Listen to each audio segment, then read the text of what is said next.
अगर आप Bihar police 2020 exam की तैयारी कर रहे हैं तो आपके लिए सुनहरा मौका है। दिल्ली पुलिस में कांस्टेबल की वैकेंसी आई है 12वीं पास पर।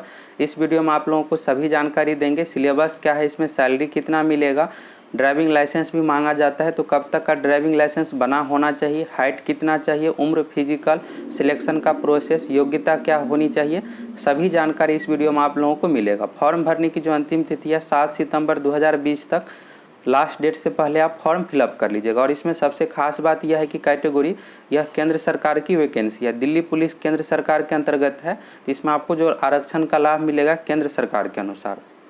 यह दिल्ली पुलिस कांस्टेबल एग्जाम का ऑफिशियल विज्ञापन है। आप एसएससी के ऑफिशियल वेबसाइट से विज्ञापन डाउनलोड कर सकते हैं। फॉर्म जो आपको फिलअप करना है एसएससी के ऑफिशियल वेबसाइट के माध्यम से ऑनलाइन। यह विज्ञापन हिंदी में डाउनलोड किए हैं जिससे आपको क्लियर समझ में आए। चलिए एक एक करके देख लेते हैं। सबसे पहले यहाँ पर कुछ इंपॉर्टेंट डेट दिया हुआ है, एग्जाम डेट, और फॉर्म कब से भराएगा, फॉर्म का लास्ट डेट यहाँ पर दिया हुआ है। ऑनलाइन आवेदन करने की जो तिथि है 1 अगस्त, यानी आज से आप फॉर्म फिलअप कर सकते हैं। फॉर्म भरने की जो अंतिम तिथि है 7 सितंबर 2020 तक।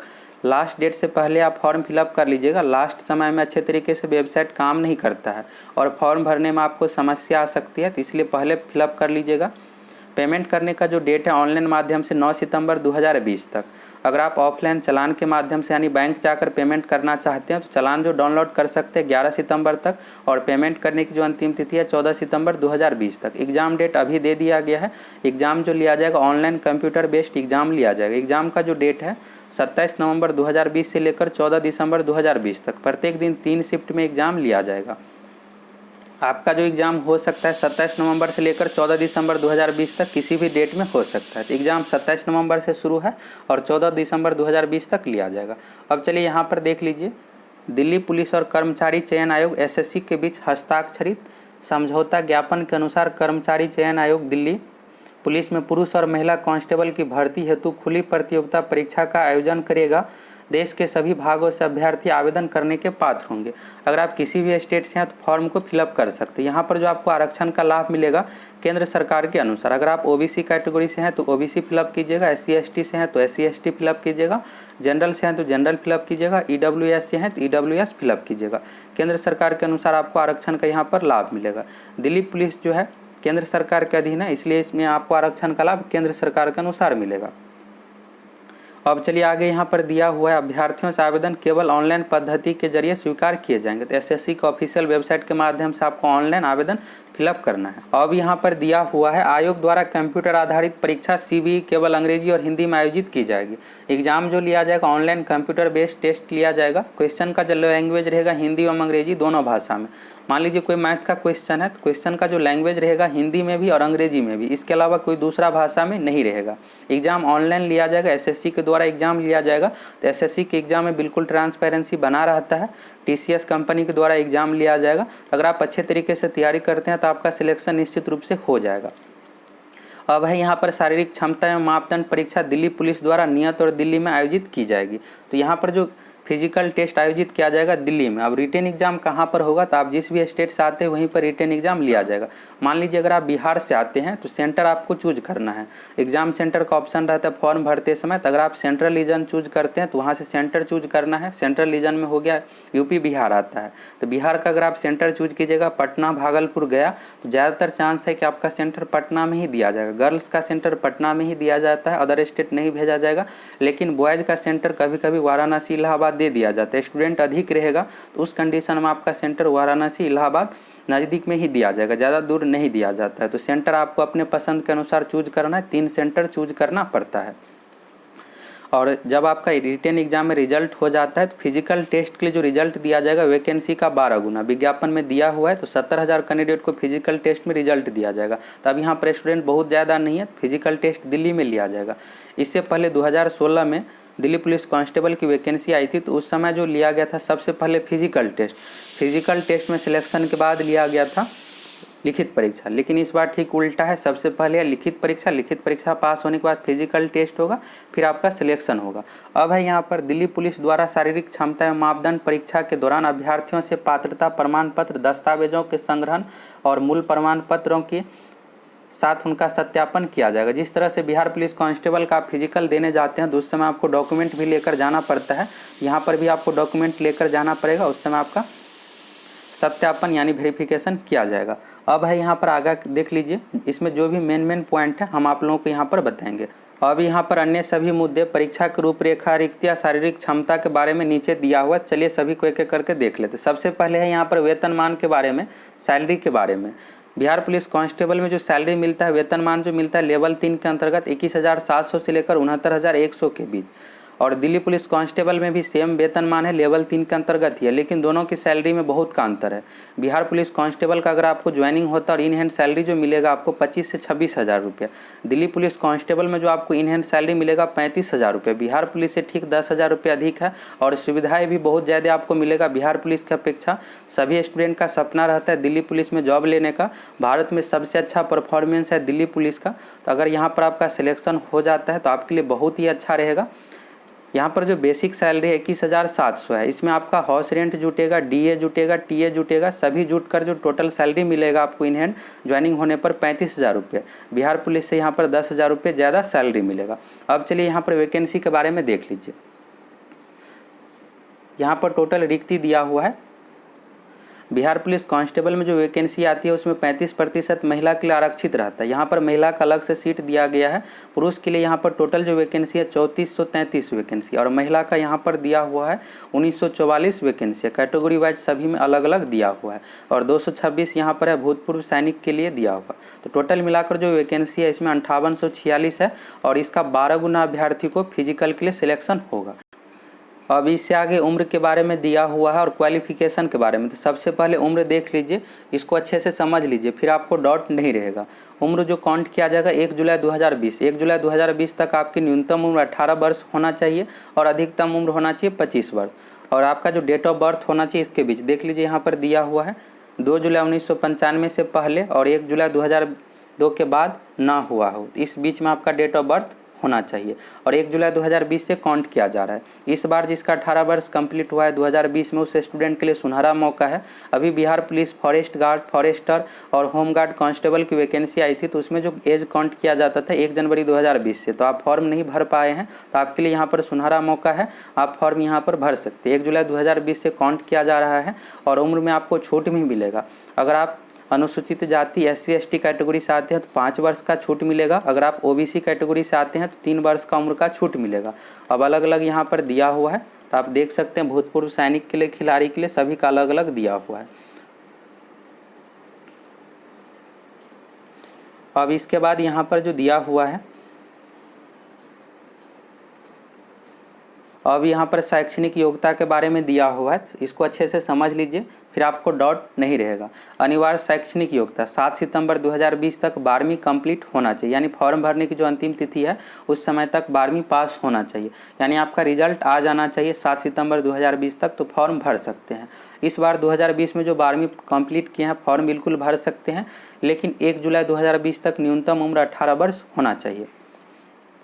अब चलिए यहाँ पर जो दिया हुआ है 11वीं तक, तो ये क्या है इसको देख लीजिए। अनिवार्य शैक्षणिक योग्यता में निम्नलिखित को 11वीं तक होने की छूट दी गई है। अगर आप 12वीं पास नहीं भी है यानी 11वीं पास है तो भी फॉर्म को भर सकते हैं, लेकिन यह जो है दिल्ली पुलिस में जॉब कर रहे हैं उसके पुत्र पुत्री के लिए, यानी अगर आपके माताजी पिताजी दिल्ली पुलिस में जॉब कर रहे हैं तो आपको छूट मिलेगा। अगर आप 12वीं नहीं भी पास है यानी 11वीं तक है फिर भी फॉर्म को भर सकते हैं। बाकी जनरल कैंडिडेट के लिए जो है 12वीं पास 10+2 होना चाहिए 7 सितंबर 2020 तक। इस बार 2020 में जो फॉर्म फिलअप किया अभी दिल्ली पुलिस कांस्टेबल का फॉर्म आप बिल्कुल भर सकते हैं। अब चलिए यहाँ पर ड्राइविंग लाइसेंस के बारे में दिया हुआ है, इसको अच्छे से समझ लीजिए, फिर आपको डाउट नहीं रहेगा।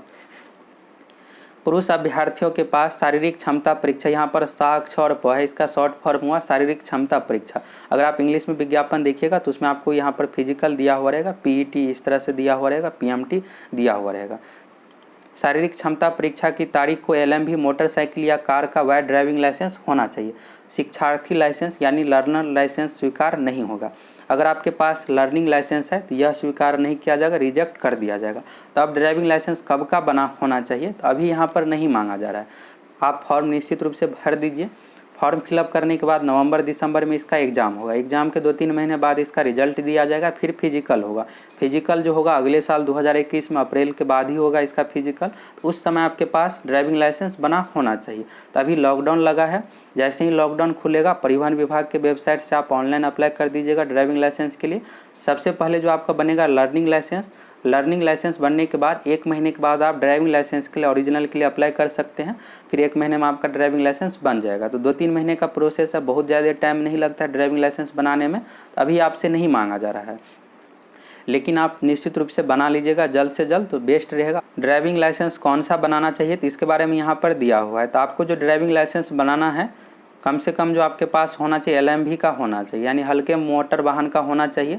2 व्हीलर का, मोटरसाइकिल का LMV जो बनता है 2 व्हीलर के लिए, मोटरसाइकिल या कार का होना चाहिए। अगर आपके पास HMV या इससे ऊपर का है कोई दिक्कत नहीं है, कम से कम यहाँ पर LMV होना ही चाहिए। तो अभी यहाँ पर नहीं मांगा जा रहा है, फिजिकल के समय आपसे मांगा जाएगा। फिजिकल के डेट में आपके पास ड्राइविंग लाइसेंस होना ही चाहिए, तो आप ज़रूर बना लीजिएगा। अब चलिए यहाँ पर दिया हुआ है शैक्षणिक योग्यता। तो यहाँ पर कोई भी यहाँ पर डॉक्यूमेंट जो मांगा जाएगा 7 सितंबर 2020 तक होना चाहिए। फिजिकल टेस्ट के समय मांगा जाएगा सभी डॉक्यूमेंट, मार्कशीट आपके पास, प्रोविजनल डिग्री, मूल प्रमाण पत्र, सभी का डेट जो होना चाहिए 7 सितंबर 2020 तक। अगर इसके बाद का अगर आपका रिजल्ट आया है मार्कशीट पर डेट दिया हुआ रहेगा फिर आपको छांट दिया जाएगा। अब चलिए यहाँ पर दिया हुआ है NCC से संबंधित, इसको भी आप अच्छे से समझ लीजिए, यहाँ पर छूट मिलेगा। अगर आपके पास NCC का सर्टिफिकेट है, यहाँ पर है C प्रमाण पत्र। C प्रमाण पत्र के लिए आपको 5% अंक का ग्रेस मिलेगा। इसके बाद है B प्रमाण पत्र। B प्रमाण पत्र के लिए 3% का ग्रेस मिलेगा और A प्रमाण पत्र के लिए 2% का यहाँ पर ग्रेस मिलेगा।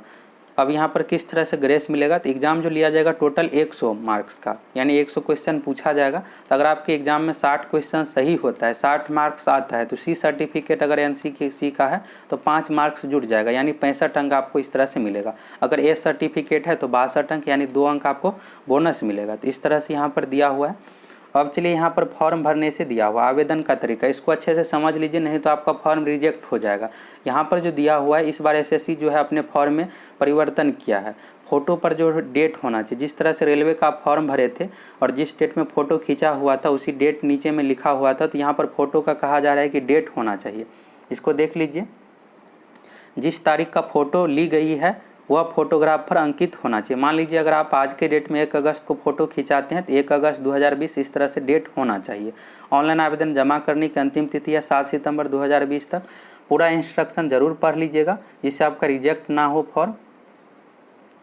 अब चलिए यहाँ पर पेमेंट के बारे में देख लीजिए। तो पेमेंट जो है 100 रुपये का चार्ज है, लेकिन सभी के लिए नहीं है। अगर आप गर्ल्स हैं, किसी भी कैटेगरी से हैं, महिला अभ्यर्थियों देख लीजिए, यहाँ पर महिला अभ्यर्थी और अनुसूचित जाति SC कैटेगरी, अनुसूचित जनजाति ST कैटेगरी, भूतपूर्व सैनिक के लिए आवेदन शुल्क का छूट दिया गया है। तो आप किसी भी कैटेगरी से अगर गर्ल्स हैं, महिला अभ्यर्थी हैं, तो आपको आवेदन करते समय कोई भी चार्ज नहीं लगेगा, यानी 0 रुपये का शुल्क है। तो आप बिल्कुल फॉर्म भर दीजिए। और महिला का अलग से सीट है, इसमें सिलेक्शन लेना भी आसान है, कटअप भी कम जाता है। SC ST कैटेगरी से हैं तो भी फॉर्म का कोई भी चार्ज नहीं लगेगा। पेमेंट जो करना है पुरुष अभ्यर्थी को, जनरल, OBC और EBC EWS कैटेगरी को।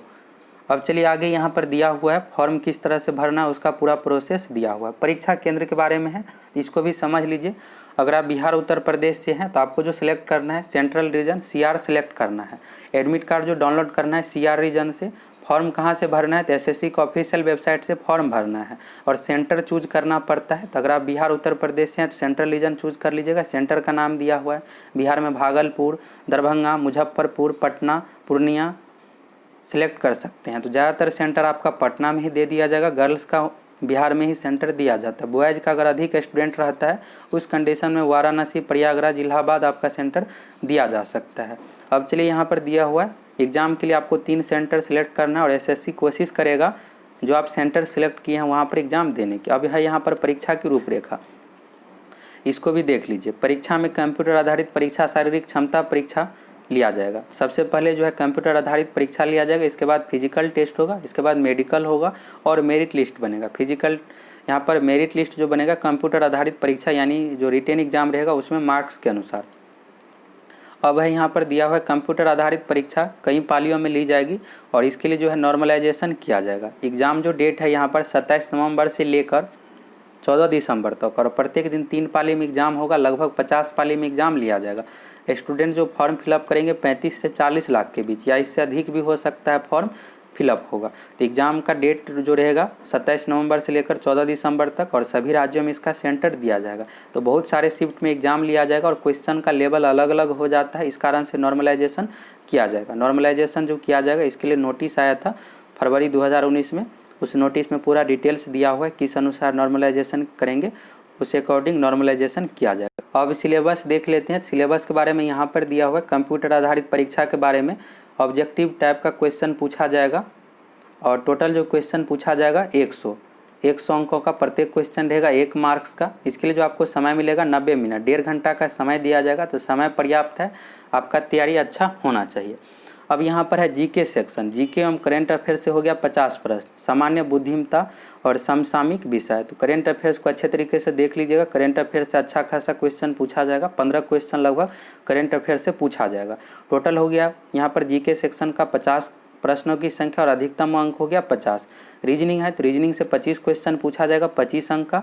संख्यात्मक योग्यता यानी मैथ हो गया, मैथ से 15 क्वेश्चन पूछा जाएगा, 15 अंक का। अब इस बार जो है 10 क्वेश्चन कंप्यूटर का ऐड हो गया। पिछली बार 2019 में कंप्यूटर से क्वेश्चन नहीं पूछा गया था, तो 10 क्वेश्चन यहाँ पर ऐड हो गया कंप्यूटर से। कंप्यूटर का टफ क्वेश्चन नहीं पूछा जाता है, कंप्यूटर का भी आपको तैयारी करके जाना है। इसमें नेगेटिव मार्किंग भी है, 1/4 नेगेटिव मार्किंग है। प्रत्येक सही उत्तर के लिए आपको 1 अंक मिलेगा। अगर वह उत्तर गलत हो जाता है 0.25 अंक काटा जाएगा, यानी 1/4 नेगेटिव मार्किंग है। जब आप एग्ज़ाम दीजिएगा तो आपका जो आंसर की रहेगा एसएससी के ऑफिशियल वेबसाइट पर अपलोड किया जाएगा। अगर आंसर में किसी भी प्रकार का त्रुटि है तो एक क्वेश्चन के लिए आपको 100 रुपये का ऑनलाइन पेमेंट करना पड़ेगा। ज़्यादातर क्वेश्चन का गलत आंसर नहीं दिया जाता है, कुछ ही क्वेश्चन का रहता है। अगर क्वेश्चन का आंसर गलत है तो आपको पेमेंट करना पड़ेगा 100 रुपये का, फिर आप ऑब्जेक्शन कर सकते हैं। फिर इसके बाद फाइनल इसका आंसर की जारी होता है और आप जो एग्ज़ाम में क्वेश्चन अटैम्प्ट किए हैं वह भी उसमें दिखाएगा। इसके बाद चलिए यहाँ पर विषयवार दिया हुआ है। यहाँ पर देख लीजिए, सामान्य ज्ञान समसामयिक विषय का पूरा यहाँ पर विषय दिया हुआ है, इस अनुसार आपको तैयारी करना है। रीजनिंग में भी यहाँ पर सभी टॉपिक का नाम दिया हुआ है। मैथ में जो है इसमें एडवांस मैथ नहीं पूछा जाएगा, यानी त्रिकोणमिति से क्वेश्चन नहीं पूछा जाएगा, ज्यामिति से क्वेश्चन नहीं पूछा जाएगा। यहाँ पर जो भी चैप्टर का नाम दिया हुआ है उसी से क्वेश्चन पूछा जाएगा। तो एरिथमेटिक इसमें है। इसके बाद हो गया प्रतिशत, अनुपात, समानुपात, औसत, ब्याज, लाभ हानि, छूट, क्षेत्रमिति, समय, दूरी, अनुपात, समय, कार्य आदि से संबंधित प्रश्न शामिल किए जाएंगे। अब है यहाँ पर कंप्यूटर का। तो कंप्यूटर से किस तरह का क्वेश्चन पूछा जाता है, जैसे कंप्यूटर में पूछ दिया जाएगा। यहाँ पर प्रैक्टिकल नॉलेज से संबंधित क्वेश्चन पूछा जाएगा। जैसे यहाँ पर है कि ईमेल की मूल होंगे, ईमेल भेजना, प्राप्त करना। जैसे आपसे पूछा जाएगा अगर आप किसी के पास ईमेल भेजते हैं, अगर ईमेल सेंड नहीं होता है किस फोल्डर में दिखेगा। तो अगर किसी के पास आप ईमेल सेंड करते, अगर ईमेल सेंड नहीं होता, यानी अगर आप मोबाइल का डाटा ऑफ कर देते या किन्हीं कारणों से, तो ड्राफ्ट फोल्डर में दिखता है। तो इस तरह से प्रैक्टिकल क्वेश्चन आपसे पूछा जाएगा। ज़्यादातर प्रैक्टिकल ही क्वेश्चन रहता है, तो प्रैक्टिकल रूप से आप अच्छे तरीके से अध्ययन कर लीजिएगा। बाकी शॉर्ट फॉर्म से 2-3 क्वेश्चन रहेगा। जैसे आपसे पूछ देगा HTML का फुल फॉर्म क्या होता है, USB का फुल फॉर्म क्या होता है, इस तरह से पूछा जाएगा। और खोज से रिलेटेड भी, माउस का खोज किसने किया था, इस तरह का क्वेश्चन रहेगा। और कुछ यहाँ पर सूत्र भी पूछा जाएगा, जैसे Ctrl+S से क्या होता है, तो इस तरह से Ctrl+S से सेव करने के लिए प्रयोग करते हैं, तो इस तरह से क्वेश्चन पूछा जाएगा। तो 10 क्वेश्चन रहेगा। अगर आपके पास प्रैक्टिकल कंप्यूटर का ज़्यादा नॉलेज है तो आप सभी क्वेश्चन को यहाँ पर बना सकते हैं। अब चलिए, यहाँ पर दिया हुआ है प्रश्नों का स्तर मैट्रिक स्तर करेगा, यानी 10th स्तर का क्वेश्चन पूछा जाएगा। अब है यहाँ पर शारीरिक क्षमता परीक्षा के बारे में, फिजिकल टेस्ट के बारे में देख लीजिए। यहाँ पर उम्र के अनुसार दिया हुआ है। तो अगर आपकी आयु 30 वर्ष तक है, यहाँ पर आपको डॉट यह होगा कि उम्र का जो कंडीशन 18 से 25 वर्ष ही, तो SC/ST कैटेगरी में 5 वर्ष का छूट है, तो उस कंडीशन में यहाँ पर 30 तक चला जाएगा। और बाकी जो भूतपूर्व सैनिक है उसके लिए और छूट है, तो यहाँ पर 30 से अधिक भी चला जाएगा। जो दिल्ली पुलिस में जॉब करते हैं उसके लिए भी यहाँ पर छूट है। इस कंडीशन में यहाँ पर अलग अलग एज वाइज दिया हुआ है। अगर आपकी आयु 30 वर्ष तक है तो उस कंडीशन में दौड़ जो है 1600 मीटर का 6 मिनट में आपको पूरा करना है। लंबी कूद, लॉन्ग जंप जो है यहाँ पर 14 फीट है, न्यूनतम होना चाहिए। और हाई जंप है 3 फीट 9 इंच, यहाँ पर 3 फीट 9 इंच को यह दर्शा रहा है। और अलग अलग उम्र के अनुसार यहाँ पर कम किया गया है। अगर 30 से 40 वर्ष तक का उम्र है तो 1600 मीटर का दौड़ 7 मिनट में कंप्लीट करना है। लंबी कूद जो है 14 फीट के जगह पर 13 फीट हो जाएगा। ऊंची कूद 3 फीट 6 इंच यहाँ पर हो जाएगा। अब चलिए, यहाँ पर दिया हुआ है पुरुष अभ्यर्थियों के लिए शारीरिक माप के मानक। अभी जो यहाँ पर बताया हूँ यह सिर्फ पुरुष अभ्यर्थी के लिए, महिला अभ्यर्थी के लिए अलग से दिया हुआ है। इसके लिए देख लीजिए हाइट जो होना चाहिए 170 सेंटीमीटर। हाइट इसमें बिहार पुलिस कांस्टेबल की अपेक्षा 5 सेंटीमीटर ज़्यादा है। और इसमें अगर छूट मिलेगा इसके अनुसार दिया हुआ। अगर आप इस कैटेगरी से आते हैं, जैसे यहाँ पर पहाड़ी क्षेत्रों अर्थात गढ़वालियों, गोरखा, डोगरा, ये सभी मणिपुरी, त्रिपुरा, यहाँ से अगर आप आते हैं तो 5 सेंटीमीटर का आपको हाइट में छूट मिलेगा। अगर आप एसटी कैटेगरी से आते हैं, यहाँ पर एससी कैटेगरी में छूट नहीं है पुरुष में। एसटी कैटेगरी से अगर आप आते हैं तो 5 सेंटीमीटर का हाइट में छूट मिलेगा। दिल्ली पुलिस के यहाँ पर सेवानिवृत्त के लिए है 5 सेंटीमीटर का हाइट में छूट। बाकी जनरल कैंडिडेट के लिए जो है, अगर आप जनरल कैटेगरी से आते हैं या ओबीसी कैटेगरी से आते हैं और एससी कैटेगरी से आते हैं तो 170 सेंटीमीटर आपका हाइट होना चाहिए पुरुष अभ्यर्थी में। बाकी अब यहाँ पर देख लीजिए सीना, तो सीना 4 सेंटीमीटर विस्तार के साथ, यानी 4 सेंटीमीटर यहाँ पर एक्सपेंड होना चाहिए। और 81 सेंटीमीटर न्यूनतम है तो 81 से 85 होना चाहिए। और छूट भी मिलेगा, तो छूट का यहाँ पर अलग अलग दिया हुआ है। अब चलिए यहाँ पर दिया हुआ महिला अभ्यर्थी का, तो महिला अभ्यर्थी का देख लीजिए अलग से। महिला अभ्यर्थी के लिए भी जो दौड़ है 1600 मीटर का ही दौड़ है, 30 वर्ष तक की आयु के लिए है। लेकिन यहाँ पर समय अधिक है, 8 मिनट का समय। पुरुष के लिए था 1600 मीटर का दौड़ 6 मिनट में, महिला के लिए है 1600 मीटर का दौड़ 8 मिनट में। लंबी कूद है यहाँ पर 10 फीट और ऊंची कूद हाई जंप है यहाँ पर 3 फीट। अब यहाँ पर दिया हुआ महिला के लिए हाइट, तो हाइट को भी अच्छे से समझ लीजिए। न्यूनतम जो हाइट है इसमें 157 सेंटीमीटर और 2 सेंटीमीटर का छूट मिलेगा। अगर आप इस कैटेगरी से आते हैं, जैसे गढ़वाली हो गया, मणिपुरी, त्रिपुरा, यहाँ से आते हैं तो 2 सेंटीमीटर का हाइट में छूट मिलेगा। महिला के लिए जो है एससी एसटी दोनों कैटेगरी में 2 सेंटीमीटर का छूट है, यानी 155 सेंटीमीटर न्यूनतम हाइट होना चाहिए। यहाँ पर दिया हुआ है अजा यानी अनुसूचित जाति और अजा यहाँ पर अनुसूचित जनजाति के लिए, तो 2 सेंटीमीटर का छूट है।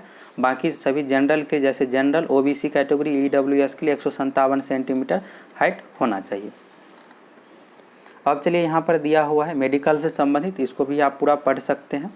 परीक्षा में प्रवेश, सबसे पहले आपका फॉर्म फिलअप होगा। फॉर्म अगर सही होता है, यानी आप सही तरीके से फ़ोटो अपलोड करते हैं, सिग्नेचर अपलोड करते हैं, पेमेंट अगर आपको करना है पेमेंट करते हैं, फॉर्म आपका सही होने पर सबसे पहले एडमिट कार्ड दिया जाएगा। क्षेत्रीय वेबसाइट से आपको एडमिट कार्ड डाउनलोड करना है। अगर मान लीजिए आप जहाँ पर सेंटर चूज करते हैं, अगर सेंट्रल रीजन में सेंटर चूज किए हैं, वहाँ के ऑफिशियल वेबसाइट से आपको एडमिट कार्ड डाउनलोड करना है। एडमिट कार्ड डाउनलोड करने के बाद आपको एग्ज़ाम देना है। अब यहाँ पर दिया हुआ है आईडी प्रूफ के बारे में।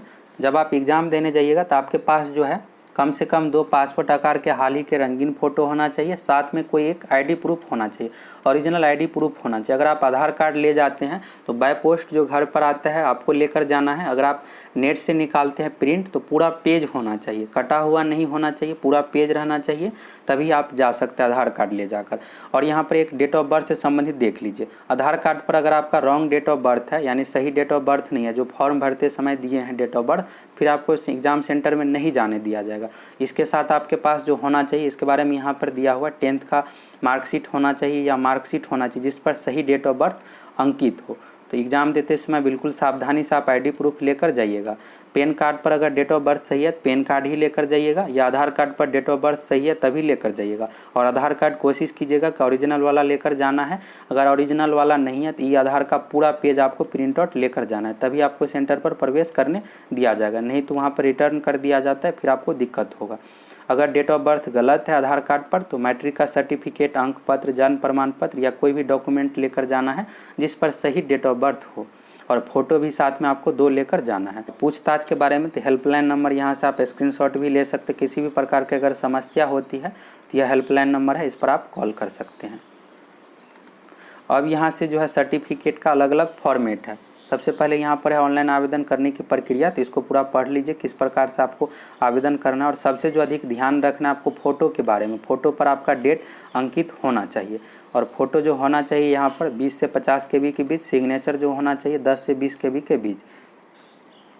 और धुंधला हस्ताक्षर आपको अपलोड नहीं करना है, क्लियर हस्ताक्षर होना चाहिए, यानी जो फोटो अपलोड कीजिएगा क्लियर दिखना चाहिए। अगर सही तरीके से दिखता नहीं है तो फॉर्म को रिजेक्ट कर दिया जाता है।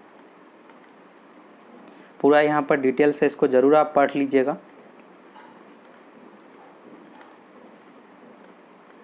अब है यहाँ पर फॉर्म भरने का पूरा प्रोसेस, सैंपल दिया हुआ है।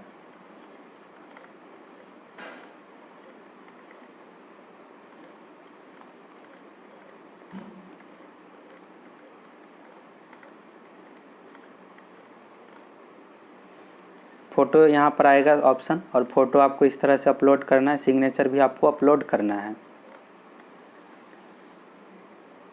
अब है यहाँ पर भाग 2 में फॉर्म भरना है। सबसे पहले रजिस्ट्रेशन करना पड़ता है। अगर आप रजिस्ट्रेशन किए हैं, जैसे अगर आप एसएससी जीडी का एग्ज़ाम दिए होंगे, अगर उस समय आप रजिस्ट्रेशन किए हैं तो फिर से आपको रजिस्ट्रेशन करने की ज़रूरत नहीं है। कोई भी एग्ज़ाम के लिए एसएससी सीपीओ या एसएससी सीएचएसएल एमटीएस के लिए अगर आप रजिस्ट्रेशन पहले से किए हुए हैं तो फिर से दोबारा रजिस्ट्रेशन आपको नहीं करना। अगर आप दोबारा कीजिएगा तो आ जाएगा कि पहले से रजिस्ट्रेशन किया हुआ है। तो पुराना जो रजिस्ट्रेशन नंबर होगा उसी से आपको लॉगिन करना है। लॉगिन करके डायरेक्ट आप फॉर्म भर सकते हैं। अगर आपके पास पहले से रजिस्ट्रेशन है तो इस तरह से लॉगिन कीजिएगा। नाम आपका पहले से शो करेगा, नाम, father name, date of birth.